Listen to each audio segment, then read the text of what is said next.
संगीता अपनी दो बेटियों रिद्धि और सिद्धि के साथ माधवपुर गांव में रहती थी। संगीता का पति एक हादसे के दौरान भगवान को प्यारा हो गया था। अब संगीता अकेले ही अपनी बेटियों का पालन पोषण करती थी। संगीता राधा रानी की भक्त थी। वो हर समय राधे राधे नाम का जप करती रहती और उनकी पूजा करती और उनकी भक्ति करती। रोजी रोटी चलाने के लिए संगीता गाँव के मुखिया के घर काम करके अपना और अपने बच्चों का पेट पालने लगी। एक रोज संगीता काम से लौट रही थी तो बीच सड़क में राधा माँ की मूर्ति पड़ी थी। संगीता उसे उठाने के लिए जाती है कि तभी एक तेज रफ्तार ट्रक में आकर उसे टक्कर मारी, जिससे उसकी मौके पर ही मौत हो गई और उसकी 6 साल की जुड़वा बेटियां अनाथ हो गई। माँ, ये तुम्हें क्या हो गया माँ? सभी गांव वाले उन दोनों को मासूम नजरों से देखते रहे। फिर जैसे तैसे उन दोनों ने खुद को संभाला और गांव वालों का सहारा लेकर अपनी गरीब माँ का अंतिम संस्कार किया। कुछ दिन तक तो गांव के लोग उन दोनों को खाना देते रहे, लेकिन एक समय बाद गांव के लोग धीरे धीरे उन दोनों को खाना देना बंद कर देते हैं। अब तो ऐसे ही दिन बीतने लगे। कभी वो मांग कर खाती तो कभी भूखी सो जाती, लेकिन फिर भी वो दोनों राधा माँ की भक्ति करना नहीं छोड़ती। ऐसे ही एक रोज, जब से माँ भगवान के पास गई है, हम बिल्कुल अकेले हो गए हैं। अब तो हमें प्यार से कोई 2 निवाले खिलाने वाला भी नहीं है। भूख के मारे तो पेट में दर्द होने लगा। फिर वो राधा रानी की मूर्ति के सामने सो जाती है। जैसे ही आधी रात होती है तो उस मूर्ति में से एक चमकीली रोशनी निकलती है, जिसमें से राधा माँ उस मूर्ति से बाहर निकलती है। फिर एक औरत के रूप में प्रकट हो जाती है और रसोई में जाकर देखती है तो वहाँ कुछ भी अन्न नहीं होता। फिर वो अपने चमत्कार से ढेर सारा अन्न प्रकट करती है। फिर उससे खाना बनाने लगती है। राधा माँ के हाथों का खाना इतना स्वादिष्ट था कि उसकी खुशबू से उन दोनों की नींद खुल जाती है। अरे, ये खाने की इतनी अच्छी खुशबू कहाँ से आ रही है? मुझे लगता है इतनी अच्छी महक रसोई से आ रही है। चलो ना, चलकर देखते हैं। वो दोनों रसोई में जाती हैं। वहाँ एक औरत उन्हें खाना बनाते हुए दिखती है, जिसे देख रिद्धि कहती है, कौन हो तुम? और रसोई में तो खाने का दाना तक नहीं था, तो फिर तुमने ये खाना कैसे बनाया? कमाल हो, तुम दोनों मुझे भूल गए। खैर, तुम बहुत छोटी थी तब। वैसे मैं तुम्हारी मौसी हूँ, यानी कि तुम्हारी मासी। अच्छा हुआ आप यहाँ आ गई। हमें माँ की बहुत याद आ रही थी। माँ तो हमें छोड़कर चली गई, लेकिन अब से आप हमें छोड़कर कहीं मत जाना। नहीं जाऊंगी बच्चों, कहीं नहीं जाऊंगी। चलो अब जल्दी से खाना खा लो। तुम दोनों को बहुत भूख लगी है ना? राधा उन दोनों को खाना परोसती है और उन्हें अपने हाथों से निवाला खिलाने लगती है। तभी रिद्धि कहती है, रुक जाओ मौसी, पहले हम अपनी राधा माँ की मूर्ति को भोग लगाएंगे, उसके बाद ही खाएंगे, नहीं तो हमारी माँ हमसे नाराज हो जाएगी। फिर वो दोनों राधा माँ की मूर्ति को अपनी थाली का भोग लगाती हैं। उसके बाद वो मौसी को खिलाने लगती हैं, तो मौसी उनसे कहती है, तुमने तो पहले ही भोग लगाकर मेरा पेट भर दिया। चलो अब मैं तुम्हें खिलाती हूँ। क्या मतलब? कुछ नहीं, लो खाओ। राधा माँ उन दोनों को अपने हाथों से खाना खिलाती हैं और उन नन्ही बच्चियों की भक्ति देख बहुत प्रसन्न होती हैं। इन बच्चों की भक्ति ने तो मेरा मन जीत लिया। इनकी माँ ने मेरी मूर्ति बचाने के चक्कर में अपनी जान तक दे दी थी। अब मुझे उसका कर्ज उतारना होगा और उसके बच्चों की रक्षा करनी होगी। अब राधा माँ मौसी बनकर उनके घर में ही रहने लगती हैं और अपने जादू से अन्न प्रकट करके उनके लिए तरह तरह के स्वादिष्ट पकवान बनाकर उन्हें खिलाने लगी। साथ ही उन दोनों का पालन पोषण करने लगी। ऐसे ही समय बीता और अब वो दोनों पढ़ लिख कर बड़ी अफसर बन गई और अपने पैरों पर खड़ी हो गई। लेकिन अभी भी उन्होंने राधा माँ की भक्ति करना नहीं छोड़ा। उन दोनों को बड़ा अफसर बनता देख राधा माँ बहुत खुश हुई। आखिरकार तुम दोनों ने अपनी माँ का सपना पूरा कर दिया। वो हमेशा से चाहती थी कि तुम दोनों पढ़ लिख कर कुछ बन जाओ। हर रोज वो मुझसे यही प्रार्थना करती थी। क्या मतलब मौसी?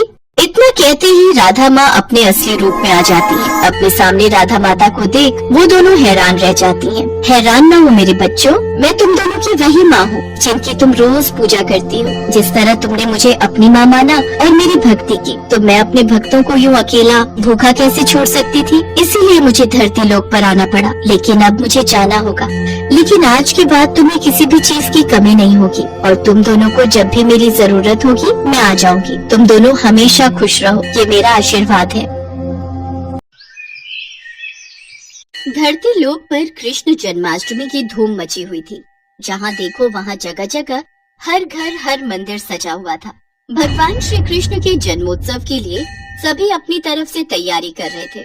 ये नजारा गोलोक में विराजे श्री भगवान कृष्ण और राधा मैया देखकर अति प्रसन्न हो रहे थे। तभी श्री कृष्ण ने अपने मोर पंख को ठीक किया, कमर में बांसुरी को कसा और मुकुट पहनकर तैयार हो गए। कान्हा, कहाँ चल दिए इतना सज संवर कर? अरे राधा, आज मेरा जन्मदिन है। धरतीवासी मेरे जन्म उत्सव को इतनी धूमधाम से मनाते हैं। मन में विचार आ रहा है आज अपने भक्तों की परीक्षा ली जाए। इसलिए धरती लोक में भ्रमण के लिए जा रहा हूँ। अच्छा, फिर तो मैं भी तुम्हारे साथ चलूंगी। तुम्हारे बिना तो मैं अधूरा हूँ राधे। भला तुम्हारे बिना मैं कैसे जा सकता हूँ? चलो अब तुम भी तैयार हो जाओ। कान्हा, तुम्हें ज्ञात है जन्माष्टमी पर भक्त तुम्हें छोटे बालक के रूप में पूजते हैं, इसलिए इस रूप में नहीं, हम छोटे बच्चों के रूप में जाएंगे। ये भी उत्तम रहेगा। राधा कृष्ण दोनों धरती लोक पर जाने ही लगे कि तभी कृष्ण के सारे सखा वहाँ आ गए। अरे वाह कान्हा, तुम्हारे जन्मदिन का आयोजन और तुम अकेले अकेले ही जा रहे हो।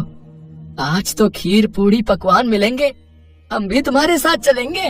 अब तो तुम सबको भी ले जाना ही पड़ेगा। ठीक है, चलो तुम सब भी मेरे जन्मोत्सव का आनंद लेने चलो। राधा कृष्ण और सभी सखा छोटे छोटे बच्चों के रूप में आ जाते हैं और धरती लोक में पहुँचते हैं। घूमते घूमते वे सब एक गांव में पहुँचते हैं। वहाँ पर सब जगह जन्माष्टमी की धूम थी।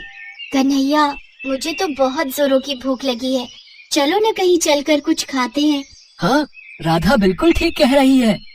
चलो ना कान्हा, सब मिलकर कहीं बढ़िया बढ़िया पकवान खाते हैं। मन तो मेरा भी हो रहा है। चलो वो सामने उस घर में चलते हैं। वहाँ लग रहा है बढ़िया बढ़िया जन्माष्टमी की सजावट हो रही है। मेरे जन्मदिन की खुशियाँ मनाई जा रही हैं। चलो सब चलते हैं। अरे अरे अरे, ये तुम सब कहाँ चले आ रहे हो? चलो हटो, बाहर जाओ। पता नहीं कहाँ कहाँ से आ जाते हैं। मैं भगवान कृष्ण के भोग की तैयारी कर रही हूँ। तुम लोग क्यों आए हो? हमें बहुत जोरों की भूख लगी है, कुछ खाने को दे दो। वाह, यहाँ तो पूरी हलवा सब्जी खीर, यहाँ तो बहुत कुछ है। अरे क्या बात है सुशीला, आरती का समय हो रहा है, अंदर आओ। बाहर क्यों खड़ी हो? हाँ हाँ, आ रही हूँ। दरवाजा बंद कर दो। चलो बच्चों, यहाँ से जाओ। कान्हा, इन्होंने तो द्वार बंद कर लिया, अब हम क्या करें? हम सबको बहुत जोरों की भूख लग रही है। ये कैसी बात हुई? तुम्हारा ही जन्मदिन मना रहे हैं और तुम्हें ही कुछ खाने को नहीं दिया। अरे सुदामा, इन्हें थोड़ी पता है कि मैं वास्तव में कृष्ण हूँ। ये तो मुझे एक साधारण बालक समझ रहे हैं। कोई बात नहीं सुदामा, कोई तो होगा जो हमें इस रूप में भोजन देगा। चलो और कहीं देखते हैं। राधा कृष्ण और सभी बालक बालिकाएं कुछ और जगह पर भी गए, पर वहाँ भी आरती और पूजन चल रहा था। कहीं भी उन्हें खाने को कुछ नहीं मिला। वे चलते चलते थक गए। मानव शरीर धारण किया है तो इतनी भूख तो सहन करनी ही होगी। बस एक आखिरी द्वार और खटखटाते हैं। अगर यहाँ नहीं मिला तो हम वापस गोलोक चले जाएंगे। ठीक है कान्हा, चलो इस घर में ही चलते हैं। थोड़ी और खीर दे। तुझे जब पता था कि मंदिर में खीर का प्रसाद बट रहा है तो तू थोड़ा ज्यादा नहीं ला सकती थी? माँ जी, मंदिर में बहुत भीड़ थी, बड़ी मुश्किल से नंबर आया तो मैं बस ये थोड़ा बहुत ही प्रसाद ला पाई। अरे अम्मा, खा लो ना। वैसे भी खीर खाए कितना समय हो गया। मजदूरी करते करते हाथों में छाले पड़ गए हैं। हमारी तो ऐसी किस्मत ही नहीं कि हम रोजाना ऐसी खीर पकवान खा सके। हाँ हाँ बेटा, ये ले, तू और ले ले। थोड़ा प्रसाद बचा है, मैं खा लेती हूँ। माँ, हमें बहुत भूख लगी है, कुछ खाने को दे दो। ये लो, पहले ही थोड़ी बहुत खीर है, उसमें से भी ये बच्चे भी मांगने आ गए। कुछ नहीं है यहाँ, चलो जाओ यहाँ से। रुको माँ, मैं दरवाजा बंद करके आता हूँ। सुनिए, आज जन्माष्टमी का त्योहार है, भगवान कृष्ण का जन्मदिन। ये बच्चे उन्हीं के रूप में लगता है झांकी लेकर निकले हैं। हो सकता है इन्हें रास्ते में भूख लगाई हो। थोड़ी सी खीर है मेरे पास, इन्हें दे देती हूँ। ऐसे द्वार पर आए बच्चों को भूखा भेजना मुझे ठीक नहीं लग रहा।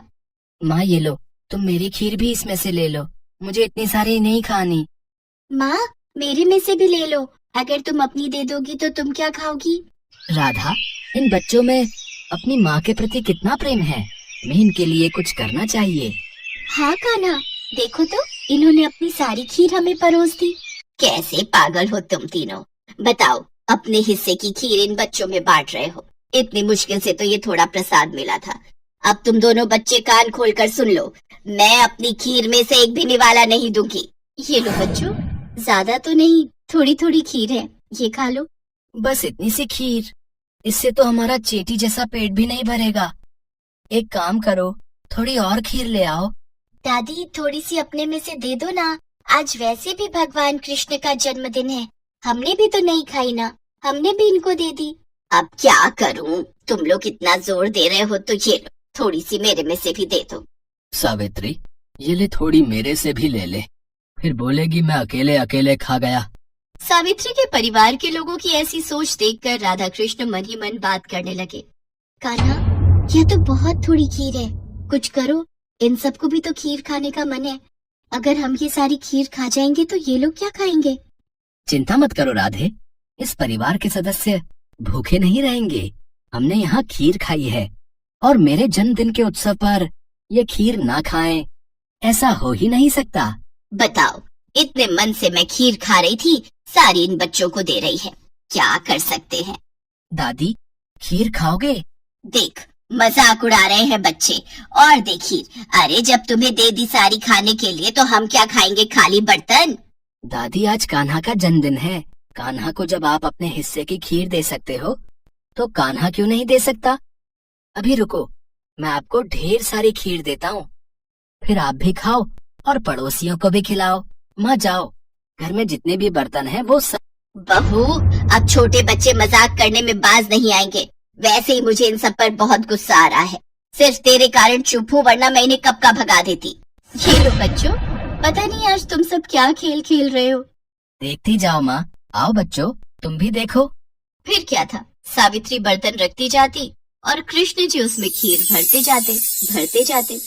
देखते ही देखते सारे बर्तन खीर से भर गए। ये चमत्कार देखकर सब लोग दंग रह गए।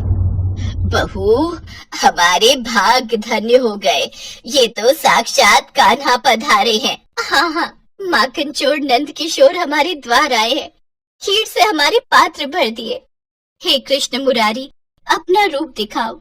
हे राधा मैया, अपना रूप दिखाओ, हमें दर्शन दो।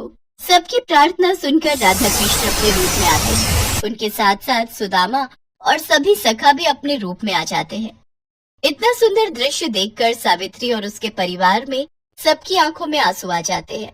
माँ, ये सत्य है कि जो भी भक्त भूखों को भोजन कराता है, प्यासे को पानी पिलाता है, खुद भूखा रहकर घर आए भूखे जरूरतमंद को अपने हिस्से का निवाला देता है, मैं उसकी सहायता अवश्य करता हूँ। हम तो धरती पर भक्तों की परीक्षा हेतु आए थे और यहाँ इतने प्रेम से खीर खाकर मन प्रसन्न हो गया।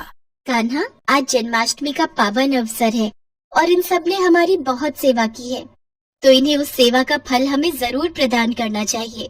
हाँ राधे, अवश्य हम इन्हें इनकी सेवा का फल जरूर देंगे। और फिर जहाँ जहाँ राधा कृष्ण ने हाथों को आशीर्वाद स्वरूप घुमाया, उस जगह धन के भंडार भर गए। सावित्री की छोटी सी टूटी फूटी झोपड़ी महल में बदल गई। उनके जीवन में सारे सुख वैभव आ गए, गरीबी और दरिद्रता दूर हो गई।